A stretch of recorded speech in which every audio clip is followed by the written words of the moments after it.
大家好，我是妙招妹。说起洋葱，大家再熟悉不过了，营养丰富，既能做可口美味，而且在生活中还有其他的妙用。平时我们买一些洋葱放在家里，因为洋葱含有有机硫化物，它是挥发性的，可以净化空气、杀菌，对预防感冒也非常有效。那么已经感冒了，我们不要着急，可以准备一个洋葱，将它切丝。在切洋葱时，几乎大家都会流泪，其实这是因为这种硫化物在挥发。那么我们在切之前，可以把洋葱放在冰箱冻10分钟，这样再切就不会流眼泪了。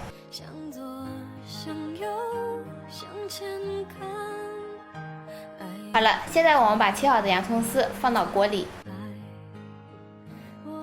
开大火煮开。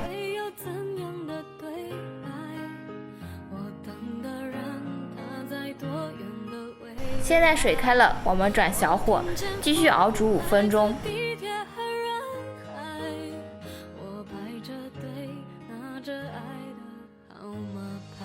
等洋葱软烂，洋葱水透明，我们就可以关火了。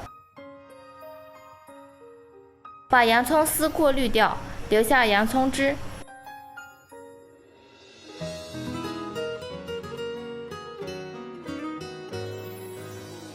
1碗洋葱水就熬制完成了，我们等它稍微晾凉就可以喝了。